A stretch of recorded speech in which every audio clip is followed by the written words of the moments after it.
Hi everyone, Emily Christopher here. Welcome back to my channel. So glad that you've joined me again. Today I want to talk about something super important, and that is shifting your mindset. I'm going to be talking about 10 things that helped me lose 60 pounds this past year and complete the 75 hard challenge.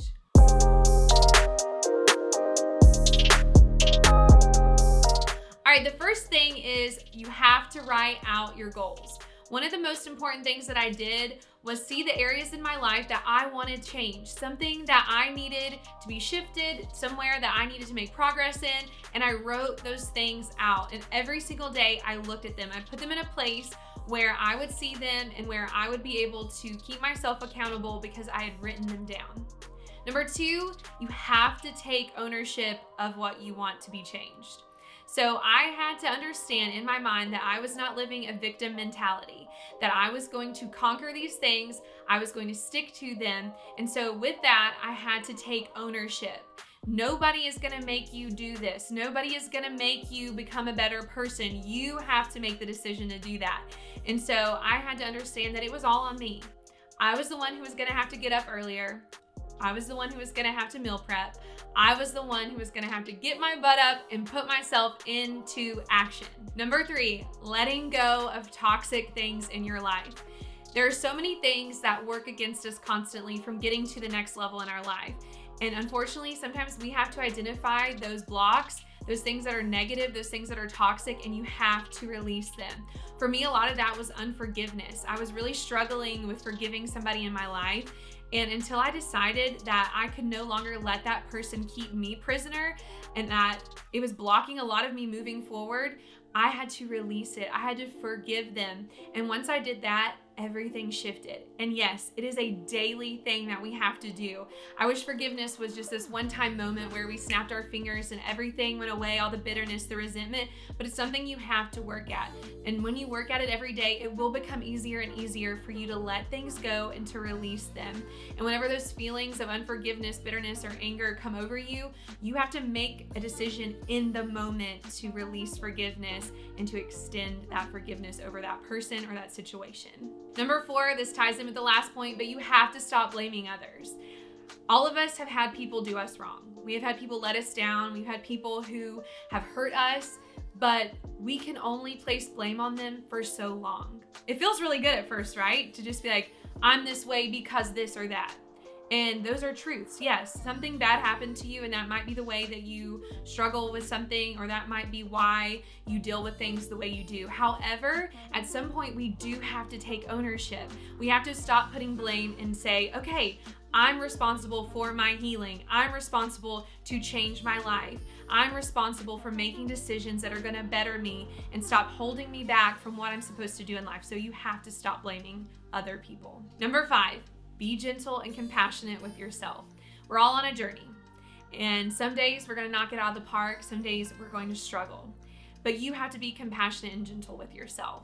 And sometimes that's the hardest thing. Some of us are really good at being gentle and compassionate with other people, but when it comes to ourselves, we talk to ourselves like dogs. We give no grace to ourselves. And so if you want to change your mindset, you have to start noticing and identifying the times and the areas where you are so harsh.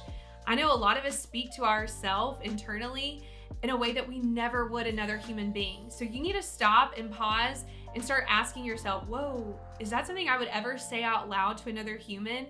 But yet you freely and easily say it to yourself in your mind. So go back and start being gentle, being compassionate, showing yourself grace. Which leads me into number six, affirm yourself. I know this can be really hard, and sometimes when you start doing this, it feels kind of cheesy. But look in the mirror and affirm yourself.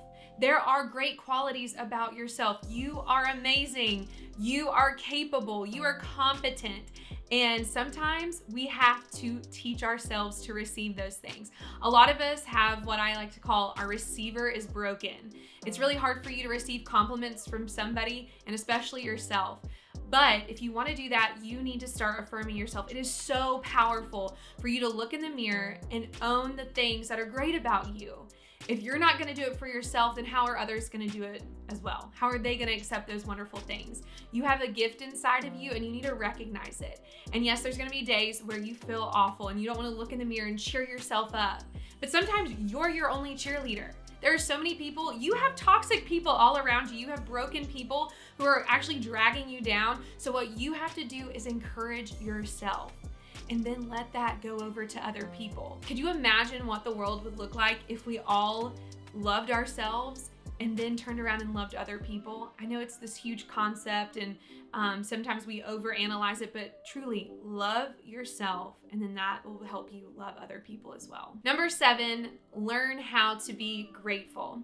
One of the biggest things that helped me was every day I would write down 10 things that I was grateful for.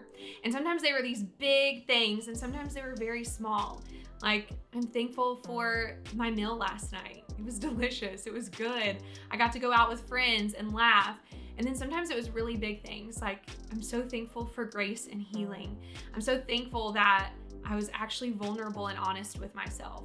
And these things can range from big and small things. But a lot of times we get so distracted with negativity and all the chaos going on in our lives that we don't take the time to be grateful.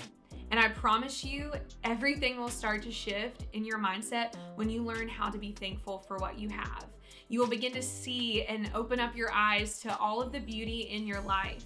And sometimes that can feel very grim, but the more that we practice gratitude, the more our attitude changes. So this kind of echoes through what we've already been talking about, but get rid of your self-sabotaging mindset and behaviors. Some of you have got to quit hitting snooze. Some of you have got to start being appreciative for what you have. We've got to identify those things that are holding us back, that self-doubt, those inner beliefs about ourselves that are lies, and we have to overcome them. You have to recognize what is holding you back. You have to look it in the face and be like, ooh, that's something that's not good. That's something that's keeping me from going to the next level in my life or the next place or being able to have healthy relationships or whatever it may be. But you need to identify those self-sabotaging mindsets that you have and then also the behaviors that you have. And like I said, a lot of times that's procrastination or that is your self-talk or whatever that may be, but you need to look those things in the eye and then begin to work on them. The next thing is random acts of kindness or serving other people. A lot of our issues are that we're self-centered. Ugh. Yes, we're self-centered people. We are always thinking about ourselves. That's just human nature, unfortunately.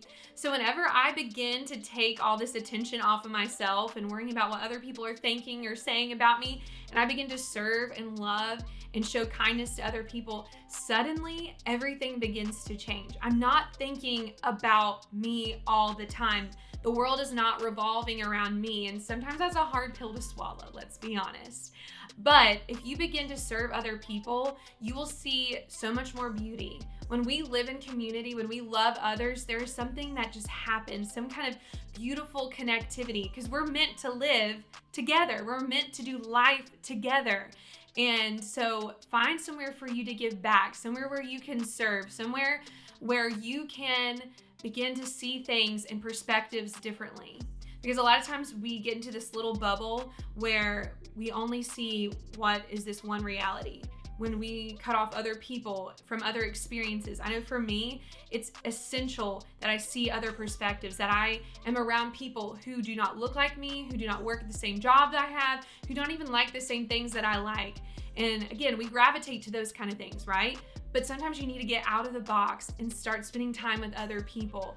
Learn about them, learn what excites them, what is their passion. There is nothing more fulfilling for me than seeing somebody who loves something and they're doing it with everything they have, this passion. When you ask somebody a question about something that they love and they just light up and they want to talk about it. So begin to serve other people, know other people, do acts of kindness for other people, and watch your mindset begin to shift. The last thing is building your self-confidence. I know a lot of people seem like they're just born with self-confidence, and there are some people. And then there's some people who really teeter on the line of like, I don't want to be arrogant or cocky, but I want to be confident. There is healthy confidence, and that comes from you being yourself. I know it's cheesy, I know it's cliche, but cliches are cliches for a reason. Whenever you fully own, like, this is who I am, this is what I love, this is what I'm passionate about, and you walk in that, you will have self-confidence. Stop caring so much about what other people are saying or thinking, because let's be honest, we're all too busy thinking and caring about ourselves sometimes to even notice other people. So let that go. Own who you are. It is so exhausting to put on a mask. It is so exhausting to have to put on a persona and write this whole other narrative that is not who you are. Walk in your true identity. Be who you are. There's a scripture that says in 2 Timothy that God has not given us a spirit of fear, but of power, love, and self-control. You have that. You get to walk in that power and that love. Power. And that comes from you being yourself and knowing your identity.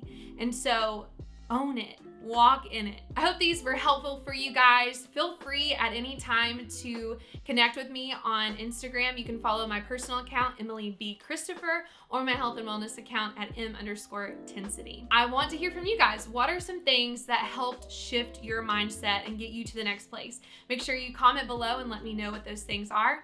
Also, remember to like and subscribe, and we will see you next time.